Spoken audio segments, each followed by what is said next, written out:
Tonight on PBS News Weekend, why more OBGYN residents are getting less training in abortion care in post-Roe America. Then a new book explores how Gen Z is shaping American politics. I think for those in Generation Z, both many young men and young women as well, they know that climate change will affect their generation more than older generations. And so it's galvanized many of them to become involved. And high demand for avocados around the world is driving deforestation in Mexico.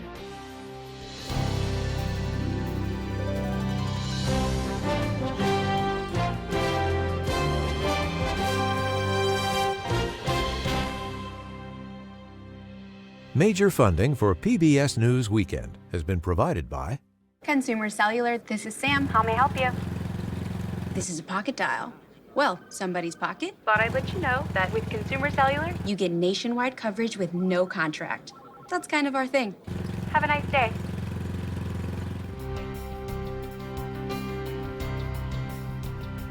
and with the ongoing support of these individuals and institutions.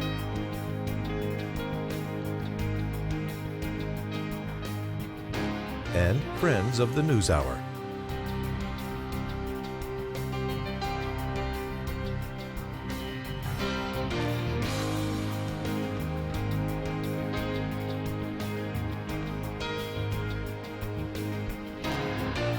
This program was made possible by the Corporation for Public Broadcasting and by contributions to your PBS station from viewers like you.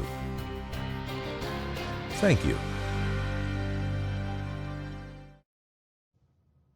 Good evening, I'm John Yang.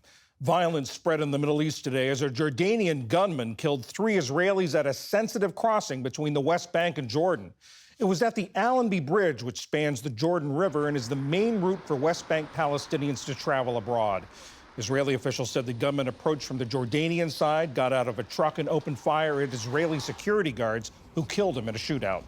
Israeli Prime Minister Benjamin Netanyahu said the attack was due to the war in Gaza. It's a hard day. A despicable terrorist murdered 3 of our citizens in cold blood at the Allenby Bridge. On behalf of the government, I send my condolences to the families of the murdered. And in Gaza, an Israeli airstrike killed 5 people, including 2 children and a senior official in the Civil Emergency Service, which handles Gaza's first responder operations. The mother of the 14-year-old accused of killing 4 people last week at that Georgia high school has told family members that she called the school the morning of the shooting to warn of an extreme emergency. Teen's aunt said her sister related in text messages that she told a school counselor her son was having homicidal and suicidal thoughts. The Washington Post reports a call log from the family's phone plan shows a call to the school about a half hour before the shooting began. Ukraine and Russia are trading blame for attacks that injured civilians in 2 border regions. In Russia, air attacks from Ukraine injured 2 people in Belgorod. And in the northeastern Ukrainian city of Sumy, 2 people were killed and 4 others injured, including 2 children. Ukrainian officials say Russia is stepping up its attacks and targeting more populated areas.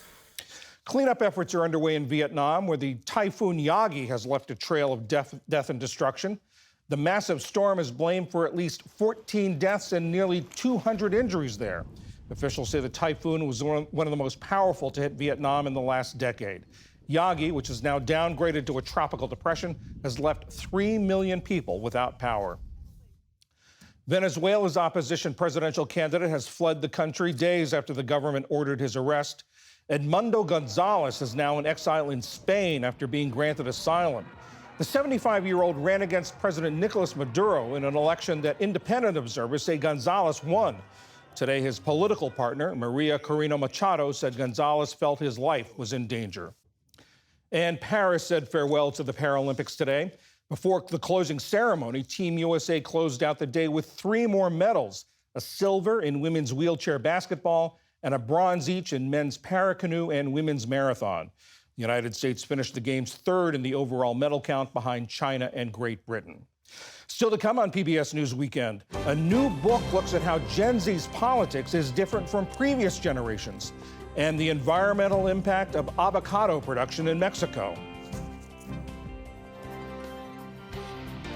This is PBS News Weekend from WETA Studios in Washington, home of the PBS NewsHour, weeknights on PBS. There has been a flood of state laws restricting abortion since the Supreme Court said access to the procedure was no longer a constitutional right. Currently, abortion is totally banned in 14 states, and 27 states prohibit abortions past a certain point in the pregnancy. As Ali Rogan reports, those laws are affecting how medical residents in obstetrics and gynecology are trained in performing abortions and in counseling patients on their reproductive choices. A recent survey published in the Journal of Graduate Medical Education showed residents said they feel like they're participating in the enactment of injustice. Another resident said there's a big conflict of interest between the patient's well-being and what we feel is right for the patient, and then trying to cover ourselves from a legal standpoint. Dr. Sarah Osmundson is an OBGYN and a board member of the Society for Maternal Fetal Medicine. Dr. Osmundson, thank you so much for being here. In addition to practicing as an OBGYN, you're also a professor teaching the next generation of OBGYNs. What are you hearing from the students that come through your programs about the future that they have and whether they're getting enough training? Yeah, I thank you so much for having me and for talking about this topic. I think I'm hearing a lot of echoes of that statement that the sort of incoming generation of clinicians, medical students, and residents are very concerned about the type of training that they can receive, both in OBGYN and just in reproductive health in general. And they're very concerned about practicing in states that restrict reproductive health. So it's not really just about whether they have access to the training during their residency, but their abilities to continue to practice once they're done with their training. Yeah, absolutely. And I think it's also important to understand that there are technical procedures that that our residents learn during training, and these are procedures that we use for all types of healthcare. Dilation and curettage is used for miscarriages. It's also used for abortion care, for the full spectrum of reproductive health care. But I think the bigger picture is being able to have open and frank discussions with patients and being able to really offer them all the care within our states and within our institutions. You're in a state with a total abortion ban. What are the conversations like with those students that are worried about the type of training they're going to receive? Yeah, I've had several discussions with medical students who are kind of at a point where they can determine where they're going to practice. And many, I would say most of those medical students have chosen not to apply to residency programs in restrictive states because of the concern that there are just overall limitations on the type of reproductive health care training that they receive. And what is that going to mean for the future of OBGYN care in general in these states? Yeah, I mean, I am very concerned. I mean, I think we still attract wonderful and talented residents, but you have to consider that if your pool of students who are willing to go to restrictive states is smaller, we are just going to get all of our programs in these states are going to get less and less talented students, or students that are less interested in providing this full spectrum of care. So I'm very concerned that this is going to affect the quality of the residents that we are able to attract. And many residents stay in their states, and they practice in the states where they train. They practice in the institutions that they train. So the trickle down effect is less and less OBGYNs in these restrictive states. What are you seeing from hospitals? Are they trying to pursue any workarounds to make sure that students have the training that they need, that their residents have the training they need? Yeah, I think a lot of training programs are trying to find those workarounds, and there certainly are options to send trainees out of state to receive specific, like concentrated time periods where they learn skills. But I think, if I reflect back on my residency training, reproductive health care, including abortion, was a part of every element of training that I had. And it wasn't just something that I did in a span of like a month rotation. It was part of every single rotation. And so I'm concerned that even if we are able to provide sort of the technical expertise, we lose out on certainly the full volume of care, but also on the counseling and decision making that comes around being able to offer that care within our institutions. And how do you feel about students like the ones that we read about in the intro who are feeling like they have to choose between what's right for their patients and shielding themselves from legal liability? I completely understand this. I think this is exactly what physicians like myself are feeling. They are just reflecting kind of what we experience every day, where there is definitely a tension between what we know is the right medical decision for patients, and then what type of decisions could impact our freedom and our profession in general. Dr. Sarah Osmundson, OBGYN and a board member of the Society for Maternal Fetal Medicine, thank you so much for joining us. Thank you.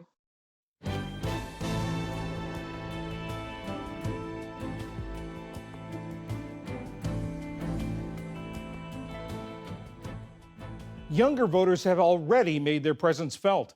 In the last three elections, turnout has hit record highs among those born after 1997. That's the generation known as Gen Z. Their votes were critical in electing Joe Biden and in maintaining the Democrat Senate majority. This year, both the Harris and Trump campaigns are heavily courting them. A new book looks at how Gen Z is different from other generations and the effect they're likely to have on American politics for years to come. It's called The Politics of Gen Z: How the Youngest Voters Will Shape Democracy. The author is political scientist Melissa Deckman, who is CEO of the Public Religion Research Institute. Melissa, you write, not only are there going to be changes in the future, but you write that they're already making changes, that, for instance, long-term trends have flipped in terms of political participation.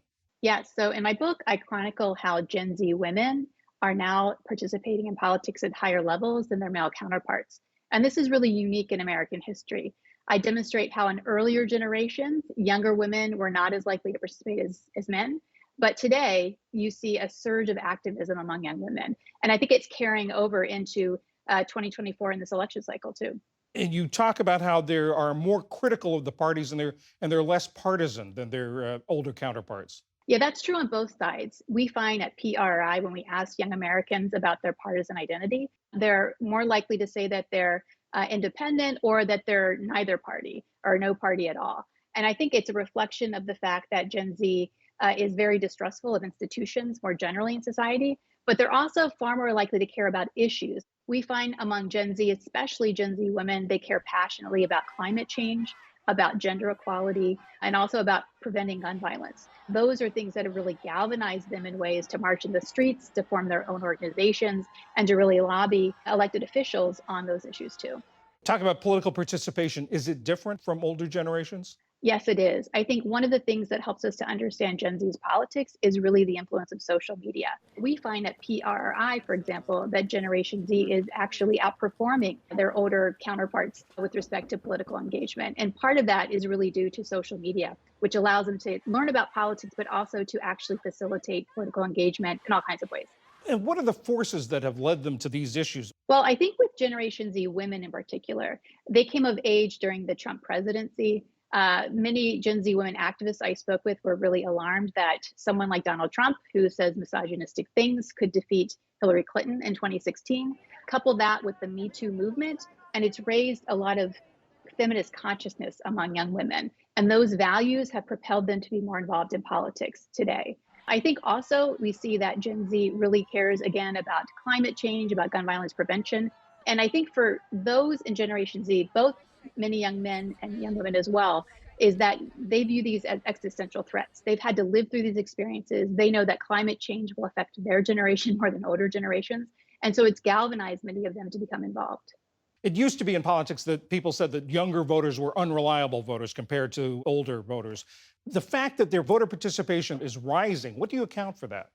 Well, it is notable that in the last three election cycles, we've seen a surge of turnout among Generation Z. Now, to be fair, Generation Z still votes at lower levels than older Americans. But I think what has drawn them to the polls really, again, are those issues, not just climate change, as I talked about before, gun violence prevention, that really produced this surge in 2018 in the midterm elections. But in 2020, for example, during the presidential election, you had Black Lives Matter. And that really, again, galvanized and encouraged young people to go and vote.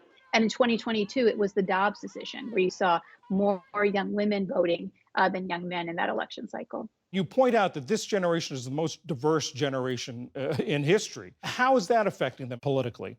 Absolutely. Demographically, Gen Z is very different. They're more diverse from a racial ethnic perspective. They're also more likely to identify as LGBTQ. In both of those ways, I think Gen Z cares passionately about having an inclusive democracy. So they look at, for example, with gun violence prevention as an issue, they often look at how gun violence disproportionately impacts members of the Black community or members of the Latino community. And there's an awareness that a lot of these problems in society disproportionately impacts those communities of color. Again, that reinforces for them a desire to want to participate at higher levels compared to earlier generations of Americans. All these changes, all these characteristics of Gen Z you've talked about, how is that likely to affect November and even many Novembers beyond when this generation is in charge? Well, no generation is politically monolithic, but I think with respect to this election, especially with the change from Biden being the presidential nominee of the Democrats to Harris, there's a renewed enthusiasm happening among Generation Z. And so all of a sudden you see, I think, polling showing that Generation Z is going to be probably voting far more Democratic compared to, maybe earlier in the year when Biden again was the presumptive nominee. But there also is some data suggesting that young men might be trending a little bit more Republican in their vote choice. And so I think that's something that we have to kind of bear in mind. But I think generally speaking, with all of that in mind, we should expect Generation Z, I think, to move our politics in a more center-left direction moving forward, because those are the issues that they really care about, those issues including climate and reproductive rights and LGBTQ rights and racial equality. All of those things are really critical to understanding Gen Z's political priorities. Melissa Deckman, thank you very much. Thank you.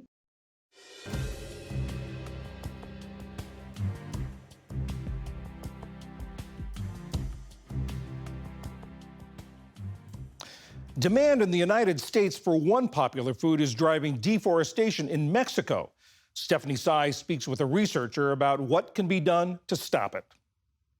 Green gold, midshipman's butter, the alligator pear, or as most of us know it, the avocado. It's become a staple in a lot of our diets, and in recent years, sales have skyrocketed.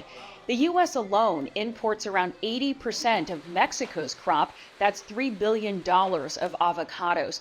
But the growing demand for avocados on toast and guac is having a steep environmental and human cost. Daniel Wilkinson is Senior Policy Advisor at Climate Rights International. Daniel, thanks so much for joining us.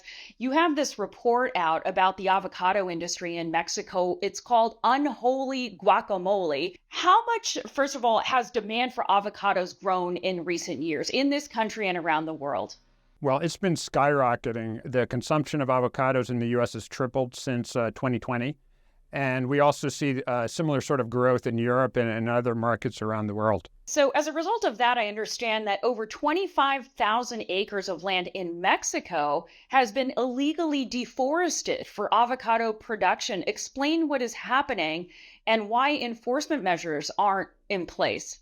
Well, what's happening is that there are enormous profits to be made selling avocados to the U.S. market. And so people are clearing forests illegally to install avocado orchards. There's some estimates as much as 70,000 acres just in the last decade. And there's many more, tens of thousands, perhaps hundreds of thousands of acres of forest land currently standing, but that are at risk of clearing. The deforestation is almost entirely illegal. And much of the water use as well is unauthorized. It's basically water theft, which is also illegal. But the laws simply are not being enforced. The perpetrators, the people who are profiting off this, are not being held to account. And there's no shortage of Mexican officials at the local level, at the federal level, who want to do the right thing, who want to enforce these laws. But if they try to enforce the laws, they themselves are exposed to intimidation, sometimes acts of violence. And at the end of the day, they find that they just can't compete with the enormous economic incentive, the profits that are to be made selling avocados in the United States. There's a confluence of environmental problems from this, not just deforestation, but the report also talks about how it exacerbates existing water scarcity in that area. So forests play a very important role in replenishing the aquifer, the water underground in a watershed. You cut down the trees and you deplete the water that's there underground. And then you install avocados, which is a plant that consumes as much as 4 or 5 times as much water as the natural vegetation. And the result of all this is very serious water shortages in the avocado region that's having a real impact on local communities, on local farmers, and is simply not sustainable. That demand, because it comes from the U.S., begs the question, what can we as American consumers of avocados do, and what can U.S. lawmakers do, if anything, to address these issues? Consumers right now can't really do much, unfortunately. If you buy avocados in the United States, 9 out of 10 times it's coming from Mexico. And the companies that are making those avocados available, the importers, the distributors, the supermarkets, simply have not been taking the steps necessary to make sure the avocados that they're buying are not coming from the orchards with the illegal deforestation, but are coming from orchards from law-abiding farmers. So in that context, there's not much consumers can do. But it really does not have to be like this. If you go to any supermarket in the United States, you'll see on those avocados stickers that say avocados from Mexico. And if they have the cartons that the avocados came in, which they often do, under the display, the carton will have an 11-digit number, which indicates the specific orchard that in Mexico that the avocado came from. Now, what we did, our organization, Climate Rights International, was get access to all those codes for all 50,000 orchards that are certified to export to the United States, and uploaded them just onto Google Earth. And using that, we were able to see which ones were on recently deforested land. It's something that I wouldn't expect your average consumer to do, but there's no reason that the major supermarket chains can't do what our organization did. But if we really want to eliminate this incentive, what's needed is regulatory action to basically bar the sale of avocados from the orchards on recently deforested land. And this is an idea that's been put out there by Mexican officials. There's been some interest in this in Washington. This is something that could be done, and we're hoping that it will be done. That is Daniel Wilkinson at Climate Rights International. Thanks so much. Thank you, Stephanie.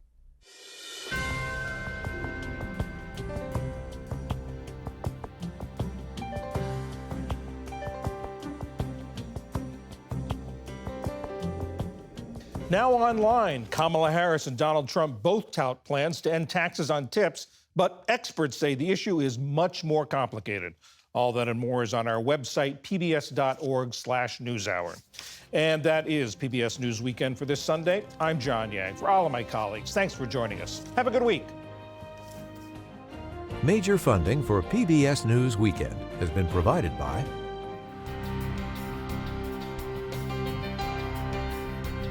and with the ongoing support of these individuals and institutions.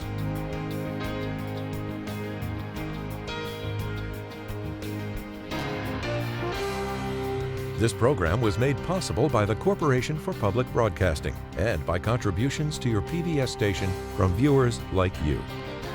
Thank you.